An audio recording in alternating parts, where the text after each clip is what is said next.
Today, total hospitalizations actually basically flat, technically tick down, which is probably the first tick down, so that's a good sign, but basically flat. So we think we are at the apex, on the plateau. The number of hospitalizations went up, flattened, continuing to flatten, good sign. Technically, the number's down a tad, statistically irrelevant, but better than being up. The net change in total hospitalizations, if you look at the curve, which is what we look at, the curve is down.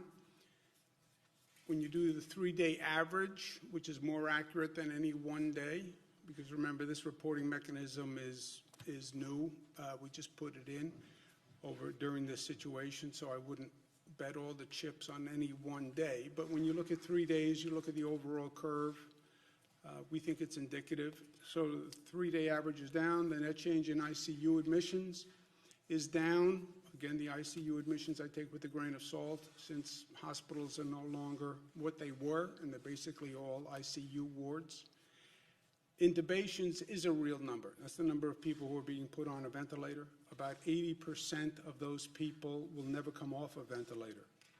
So when you see the intubations, that is proportionate to the number of people we will lose. And that's what we've been watching all along. People go into the hospital, most get treated and are discharged. Some are not discharged.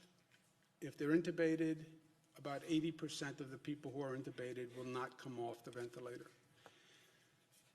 The number of new people going into the hospital per day is also down, but we still have 1,600 new COVID cases yesterday.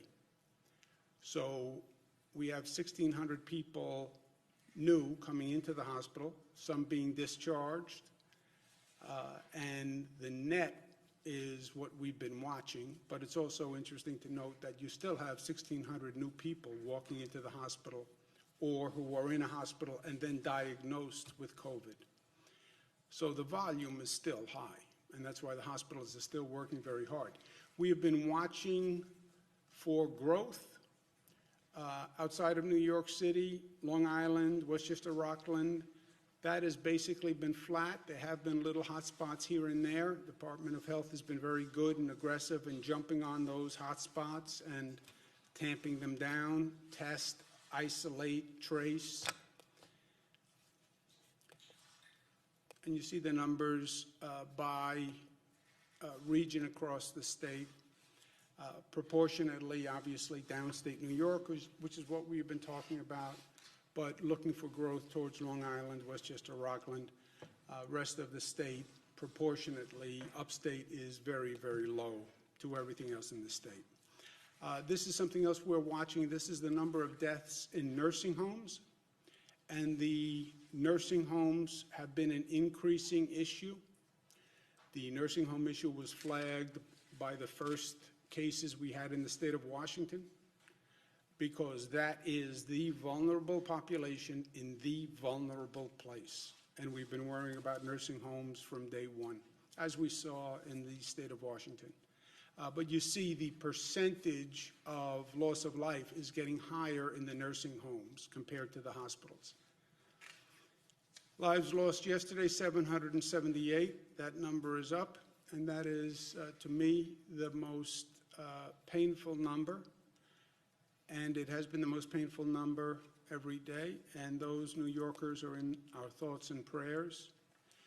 You look at the past few days and the number of lives lost, it's basically flat at a devastating level of pain and grief. But it evidences everything else we're seeing, which is basically a flattening at this level. The statisticians will say number of lives lost is a lagging indicator, which is a nice scientific term, but it doesn't mean it just is not just terrible, terrible, terrible news, and nothing we can do about it. Although many New Yorkers are doing everything they can to save people's lives on a daily basis, a great personal cost to themselves. Total number of deaths is 10,834. What we have learned through this process is that our actions determine our destiny, and that's actually good news. We changed the curve. Every projection model, White House, CDC, coronavirus, White House task force, Columbia, Cornell, Gates-funded group, every projection had a higher rate of infection, higher rate of death. CDC was talking about over 1 million people. CDC was talking about projections that would have swamped the nation's hospital system.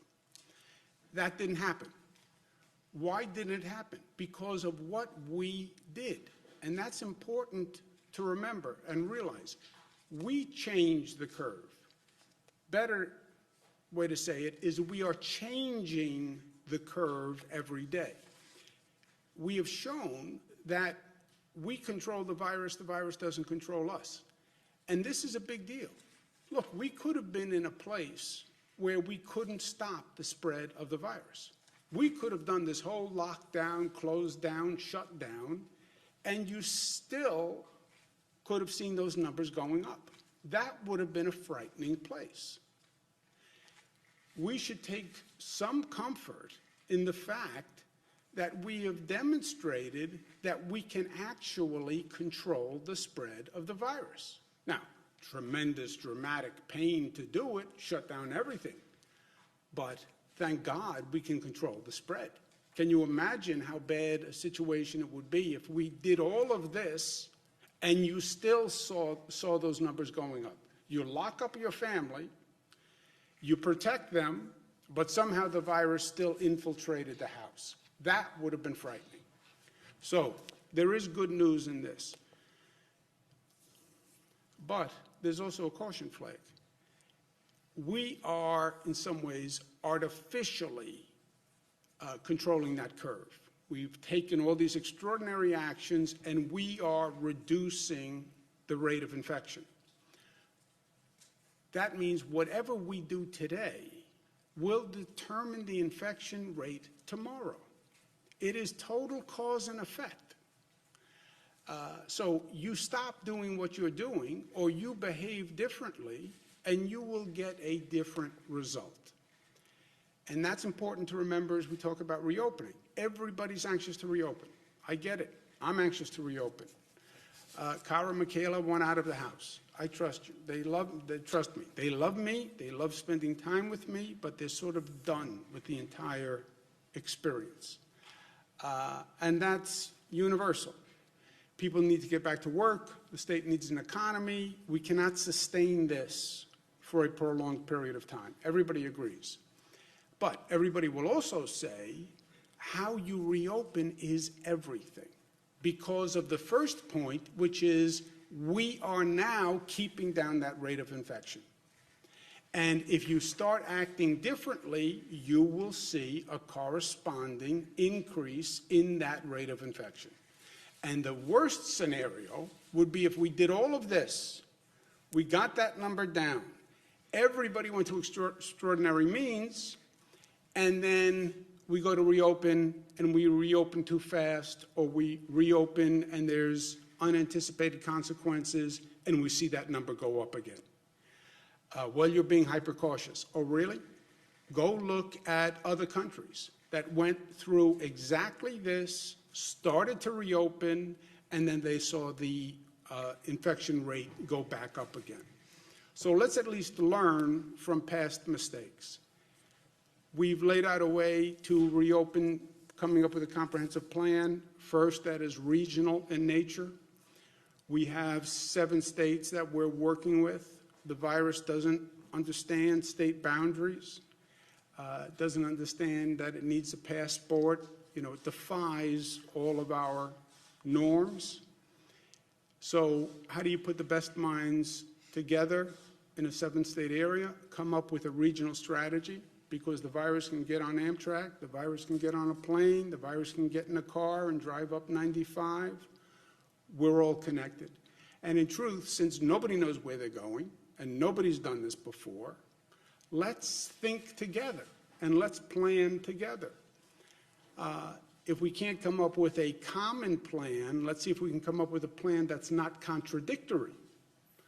Let's see if we can get to a place where what Connecticut does, New Jersey does, is not counter to what we're doing here in New York. And that's the point of the 7 states working together. Also, the point is it doesn't work unless you coordinate the reactivation of all the systems. I did this graphic because no one got when I went like this yesterday, and I said the gears have to mesh. This is what I was saying. I could see, Nick, that you did not get what this meant. So that's a clarifier for you personally from yesterday. We also have to be clear on who is responsible for each element of the opening. The President said last night that he has total authority for determining how and when states reopen. That is not an accurate statement, in my opinion. Now that we know that government actually matters and government is relevant and that government has to be smart, because what government does is determining how this goes. It's literally determining, in many ways, life and death. We have to be smart about it. The federal-state relationship is central to our democracy. This has been a topic discussed since our founding fathers first decided to embark on this entire venture, right? This is basic federalism, the role of the states and the role of the federal government. It is important that we get this right. Our founding fathers understood, and we have to remember today, that the balance between the state and the federal, that magnificent balance that is articulated in the Constitution, is the essence of our democracy. We don't have a king in this country. We didn't want a king, so we have a Constitution and we elect a president. The states, the colonies, formed the federal government. The federal government did not form the states. It's the colonies that ceded certain responsibility to a federal government. All other power remains with the states. It's basic to our Constitution and that federal-state relationship. Hamilton, who in many ways was representative of this discussion of the balance of power. State governments possess inherent advantages which will ever give them an influence and ascendancy, a beautiful word, over the national government, and will forever preclude the possibility of federal encroachments on the states. That their liberties indeed can be subverted by the federal head is repugnant to every rule of political calculation. Strong language, but that was the premise. So there are laws and there are facts, even in this wild political environment. What do? We do what we do because we are New York tough, but tough is more complex than many people think it is. Within that word tough is smart and united and disciplined and loving. They are not they're not inconsistent to be tough and to be loving.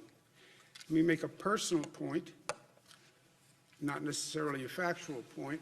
The President did his briefing last night, and the President was clearly unhappy. The President did a number of tweets this morning where he's clearly unhappy. Did a tweet about mutiny on the Bounty and governors are mutineers. I didn't follow the exact meaning of the tweet, but the basic essence of the tweet was that he was not happy with governors and that this was a mutiny. The president is clearly spoiling for a fight on this issue. The worst thing we can do in all of this is start with political division and start with partisanship. The best thing we have done throughout this past 44 days is we've worked together and we haven't raised political flags. Even in this hyper-partisan environment, even though it's an election year, even though the politics is so intense, we said not here, not in this. This is too important for anyone to play politics. It was a no politics zone, right? This is just about doing the right thing, working together. And that's important, and we have to stay there. We're all in a little bit of a reflective mood. I'm in a reflective mood. And everything we do here is so important, and every day is so important. And I was thinking after the president made his comments and looking at some of the remarks and looking at the tweets, reminded me of a poster I saw when I was in grade school. St. Gerard Magella, Queens, New York, Catholic school. Red blazer, gray pants, white shirt, little clip-on tie, a tie with the hook. Remember the hook tie that you had to put the hook on, and then it looked like you had a real tie, which I never understood because the hook was harder to do. You had to hook and then you had to adjust the band, which was harder than just teaching a kid how to just tie the tie. Would have been easier. But I was in grade school and there was that poster that came from a Sandberg poem, I think. Suppose they gave a war and nobody came. And I was looking at the poster, and I didn't really get it because even then I was very literal. Suppose they gave a war and nobody came. So I'm looking at the poster, and a priest came up behind me and said, "What's wrong, Andrew?" I said, "I don't understand that. Suppose they gave a war and nobody came. How could that happen? Then you wouldn't have a war." He said, "Well, that's the point. The point is what would happen if people just refused to engage? They just refused to fight." And I still didn't get it and he said, sometimes it's better to walk away from a fight than engage it. Sometimes it takes more strength, frankly, to walk away from a fight than engage it. The president will have no fight with me. I will not engage in it. I've sat here every day for 44 years asking New Yorkers to remember that this is not about me, it's about we. I understand you're personally inconvenienced. I understand you're frustrated and stressed and anxious and you're feeling pain. Think about we. Think about get past yourself and think about society and think about your family and think about interconnection and act responsibly for everyone else. This is no time for politics, and it is no time to fight. I put my hand out in total partnership and cooperation with the president. If he wants a fight, he's not going to get it from me. Period. This is going to take us working together. We have a real challenge ahead. Just because those numbers are flattening, it's no time to relax. We're not out of the woods. In this reopening, we could lose all the progress we made in 1 week if we do it wrong. And we have a number of challenges ahead.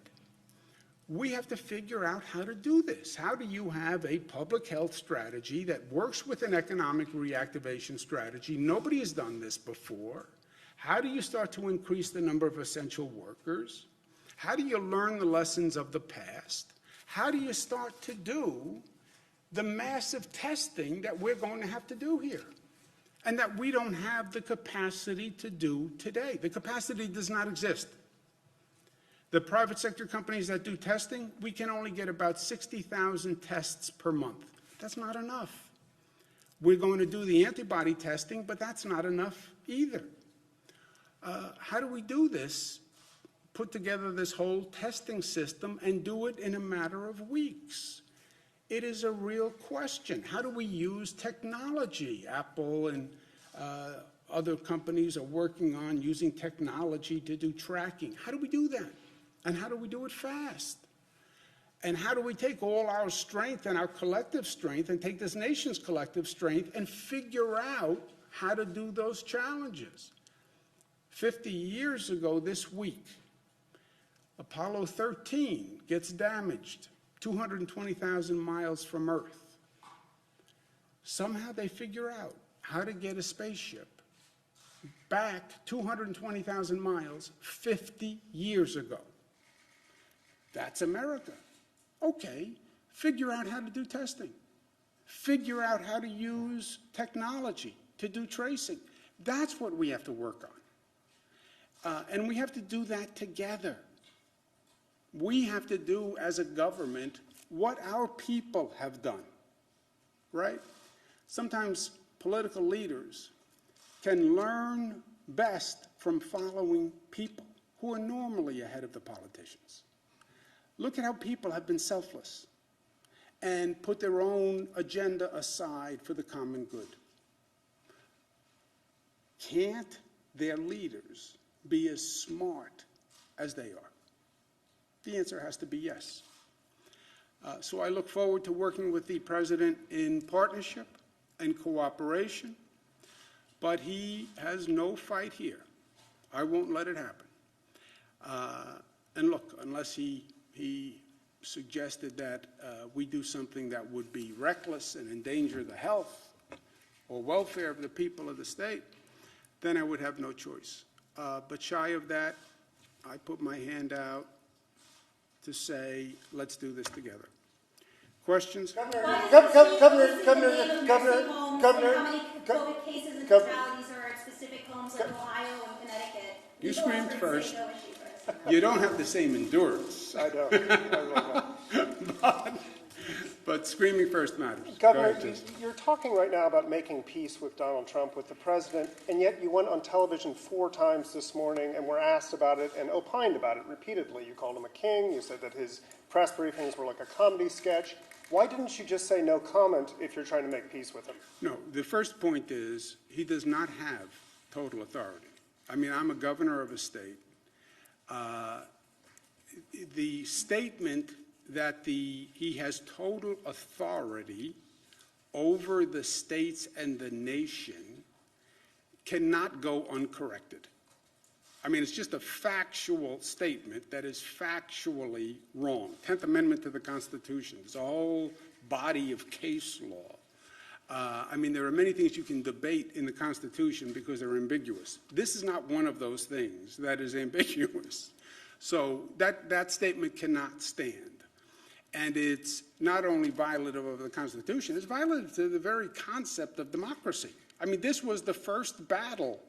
Do we want a king or do we want a president? And we opted for a president. So that statement cannot stand, period. Attacks, calling him a king, saying that it's like a comedy sketch, saying no, that's not it is. His proclamation is that he would be king. That's what a king is. A king has total authority. That statement cannot stand. The whole mutiny on the bounty, the governors are mutineers, whatever that means, and whatever the rest of the theory was.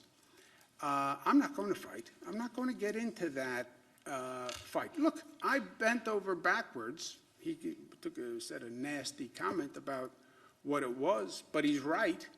I worked very hard to be in partnership with the federal government this past month. I worked very hard to stay away from politics. And he is right.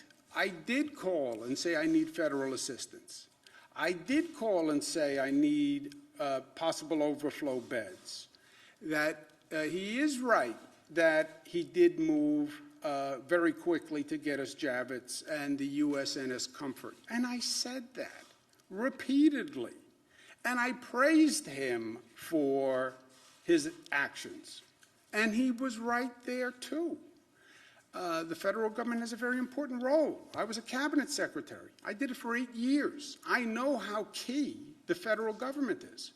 Frankly, I know how powerful they actually could be in being of assistance. And I don't even think they were as powerful as they could be. And the federal government has tremendous, tremendous capacity that we need now. So, yes, he's right on all of that. He's right that we asked for cooperation and assistance. And he's right that he delivered. And I've said that all along. But this mutineers and it can't exist. Why is the state releasing the name of nursing homes and how many COVID cases and fatalities are? I don't have anything specific to talk to him about today. There's no action item for us to talk about. Do you need to talk to him after what's been going on? I have no, it'd be my pleasure to speak with him, but we don't have anything that is, do we have anything pending? No. I did speak to the White House this morning about a hospital matter. But other than that, we don't have anything immediate. What was that? Nursing homes and how many COVID cases and Have you received any fatalities are? guidance from the president about your role in the reopening? You said yesterday that he hadn't given governors any guidance in their role. No, we haven't had that conversation. And look, this is a shift in federal position, which is also fine, by the way. We're entering a new phase, the quote-unquote reopening phase. On the first phase, which was the close-down phase, the president took a different tact. The president did not close down the economy. He did do the travel ban with China, and he was right on the travel ban with China. The close down of the economy was left to the governors. And I closed down New York, Governor Pritzker closed down Illinois, Governor Lamont closed down Connecticut, did it different times, different ways, but he left that responsibility, the closing down of the economy, to the governors. You get to the reopening of the economy, well, the governors closed it down, wouldn't the governors reopen it? The president says, no, I have a different model that I'm envisioning. That's okay too, but it's a shift, but it's okay. But then what is that model? And let's talk about who does what, which is the intelligent conversation we have to have. How do we do this testing? How does that come up to scale? I can't do it. How do we do this technology? And I understand he's right, it raises constitutional questions. And do you really want that cell phone in your pocket to be a tracking device, right? Okay, so let's talk through how we do that. How do we disinfect a public transit system? That has to be understood. How do we have masks for every New Yorker? How do we do that? How do we get 10, 20 million masks so we have that added protection? How do we get gloves? How do we make sure, God forbid, there's a second wave or there's another uptick, that we have the medical equipment we need after we just went through this horrendous hurry-up exercise? By the way, where's the funding for states to help do this? I'm broke. You know, there's no fancy way to say that. We have a $10 billion deficit. Well, the state should do this and do this and do this and do this. I don't have 2 nickels to rub together. And the past federal legislation didn't give us anything. The only thing it gave the states was some Medicaid money. It doesn't give us anything to do any of this. They talked about it in the next package of legislation, if there is one. But that's the intelligent conversation to have. Now, Will he with you about it right now, or will he have this conversation with you? yeah, I have always had an open line of communication with him. I mean, there have been times in the past when he hasn't been happy with me and I haven't been throwing bouquets to him, but we've always communicated, and I'm sure we'll communicate now. But I just want to make my position clear. I am not going to fight with him. I don't want, this is no time for any division between the federal government and the state governments.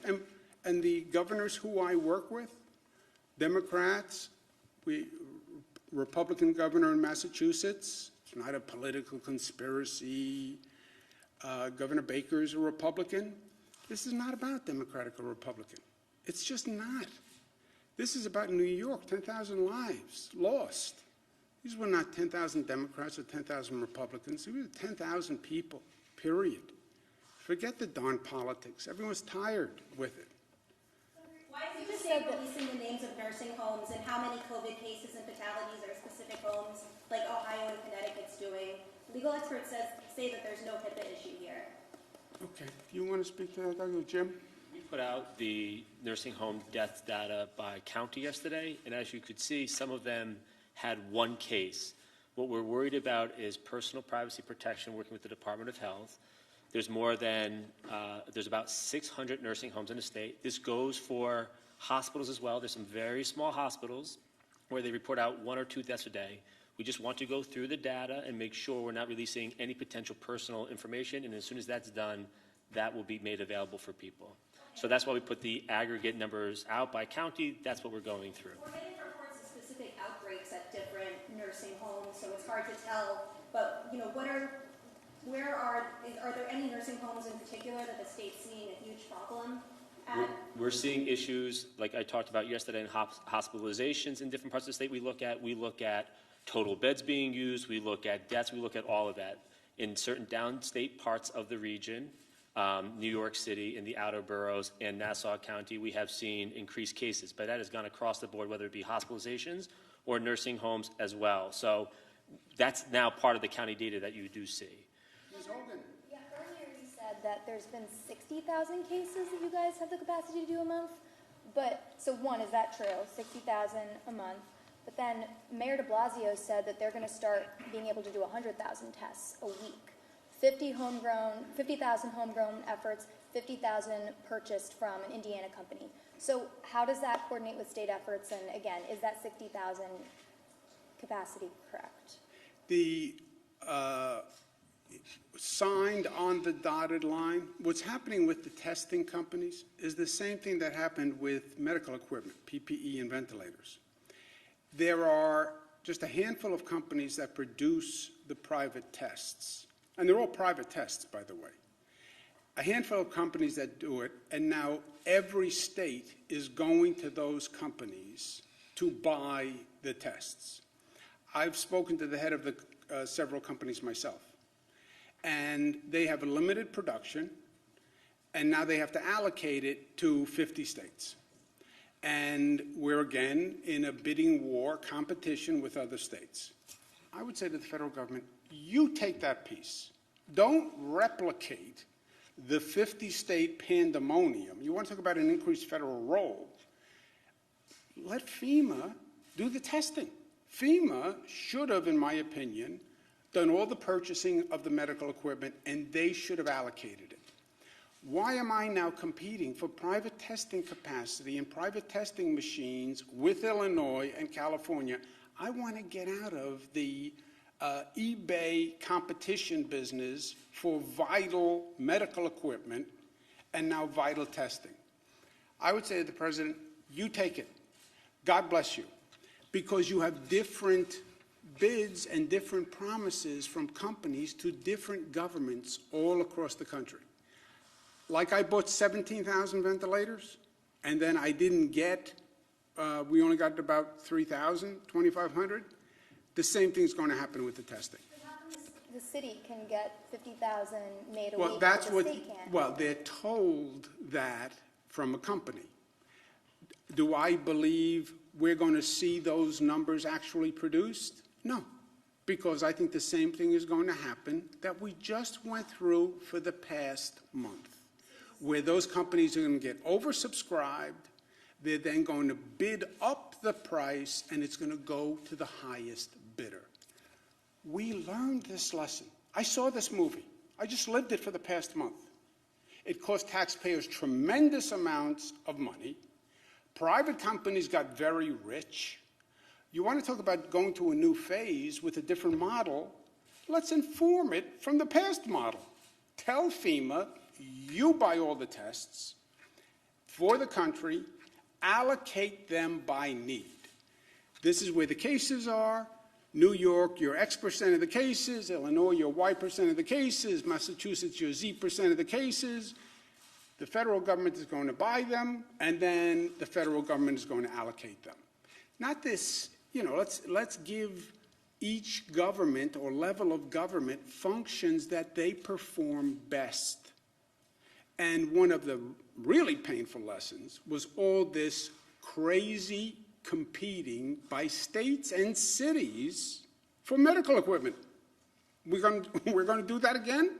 That makes no sense. Governor, the accuracy of the serological tests, and what's the plan if those can't get scaled up in the way that you think is needed to reopen?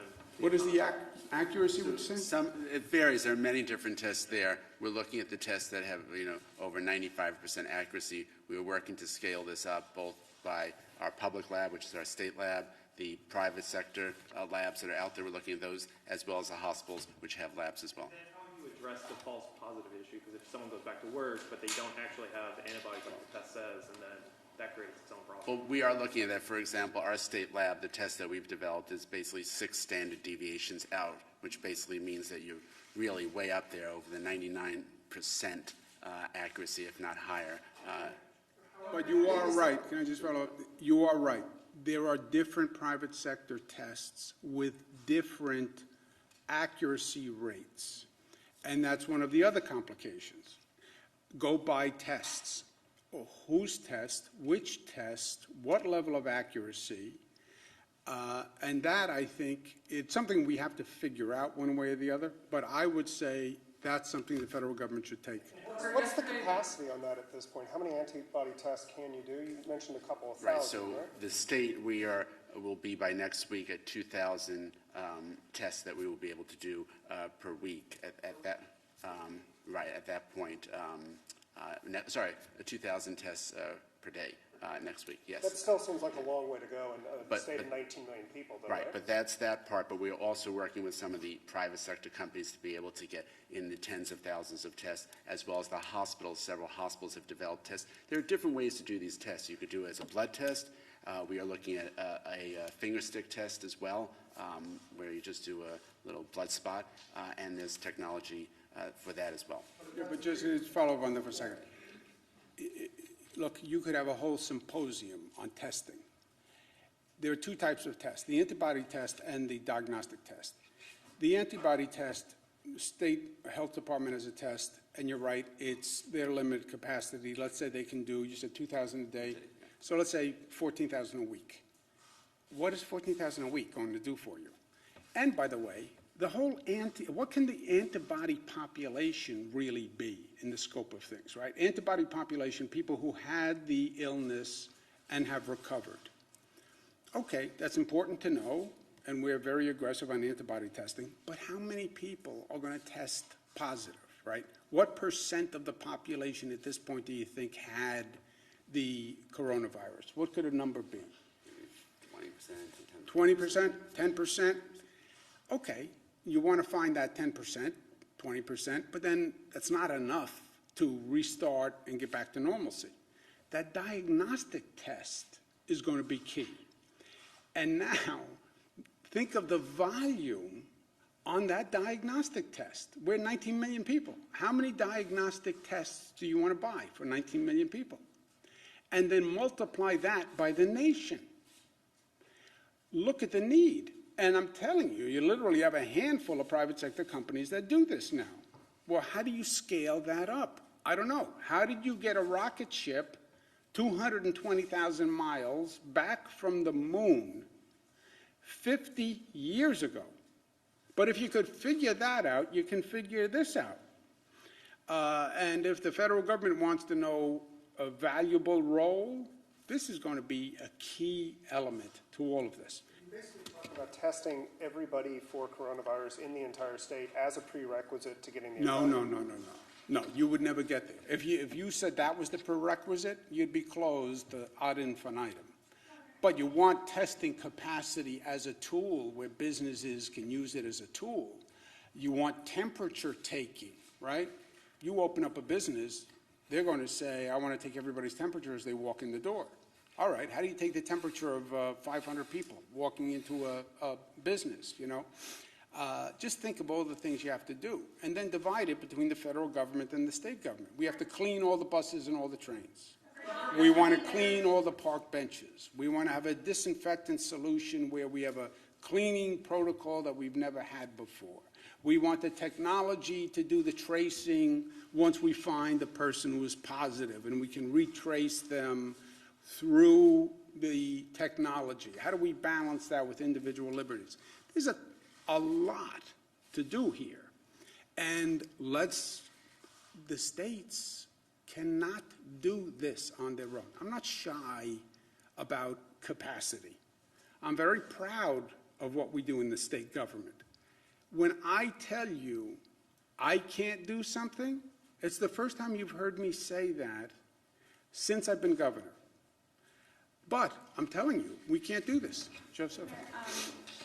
Earlier, when this entire thing started 40-some odd days ago, you had said that COVID in a nursing home is like fire through dry grass. It was one of the first areas where there was a complete lockdown. People couldn't come in and out. So why is it that we're seeing hundreds of people dying in nursing homes from COVID? Like, was there lax You can't, inspection because you cannot stop it, Joseph. You cannot stop it. Look, we have no visitors going to a nursing home. You want to talk about a harsh policy. No visitors, it must be close to a month. You're in a nursing home, you can't get visitors. The staff has to be checked when they come in every day. But by the way, taking somebody's temperature, that's not a foolproof mechanism. And any one of those staff members could be walking in with a spark in their pocket, to torture the metaphor. And that population is so vulnerable, it just takes one staff member who didn't have a temperature but did have the virus to walk in, and now you're going to have a serious problem. You want to comment on that? The point that the government just raised is that the crux of all of this, that there are individuals with multi-organ system, many other problems, heart problems, diabetes, asthma, respiratory problems. Their immune system is just not as good or as robust, and so they get sick with whether it's this or the flu, and they end up in the hospital. Many of the patients that you had mentioned that's sick and died, a lot of those, they were transferred to the hospital, but at 95 years of age with multiple medical problems, it's a tough battle for them. Look, Joseph, what you've learned is you've learned your strength and your weakness, right? You've learned that you can control the virus, and that's a powerful lesson, because we weren't always sure that we could, right? But you've also learned your weakness. You cannot hermetically seal society. You can't hermetically seal a nursing home. You can't put it in a bubble and say, I can protect these vulnerable people. You can't. You can't. Isolation, no visitors, every staff member has to be checked. An ember, one ember, finds its way in, and then it is fire through dry grass. Governor, in the city of Rochester yesterday. Go ahead, Nick. Governor, in the city of Rochester. I want to try to get everybody who wants to ask a question to do it. I also need visual aids. But in the city of Rochester yesterday, there was a 100-person vigil after a shooting there, and it was apparently okayed by the mayor. Is it appropriate to hold large gatherings like that one? Videos online show that people were not likely social distancing during this. Well, look, I don't know the specifics, and I don't want to comment on the specifics, but we spent a lot of time not only saying there should be no large gatherings, we even said no large gatherings during religious holidays, which a lot of people were unhappy about. But look, that was the first, at least learn the lesson, right? Learn the lesson of New Rochelle. New Rochelle, Westchester. Oh, that's New York City. No, it's not. It's not a dense urban environment. It's in a suburban community. And that was one person in religious gatherings.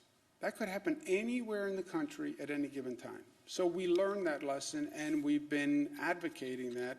I mean, I couldn't be more clear on it. Who didn't ask it? Home residents? We'll do this, and we'll do, go ahead. Are your advisors already discussing legal options should the conversations with the White House break down to that point? And what could it mean for the reopening process and the coalition with the other states if that challenge had to survive several layers of appeal and potentially drag on for months? Yeah. It takes two to tango. It takes two to get into a fight. It takes two people to get into a litigation. I am not interested in fighting with the president. And I can't be more clear in that. I'm not going to allow anything bad to happen to the people I represent, right? I see my job very clearly. I get hired by the people of the state of New York to fight for them and to protect them. I'm trained as a lawyer/advocate. Grew up at the kitchen table with Mario Cuomo, a natural-born lawyer/advocate. I will fight with all my might to protect New Yorkers, but I don't think it comes to that. I do not want to fight with the president. He is wrong on the law. I don't think this is a legal issue. This is no time. You don't even have the luxury for the argument. And there's too much to do for everyone. There's just too much to do. I can't do it. He can't do it. I'm not even sure how quickly we can do it together. So what's the fight about? Go ahead. That was actually exactly my question, but have you talked to the AG about Come up with a new question, fast. Have you talked to the AG about that at all? About No. the challenge?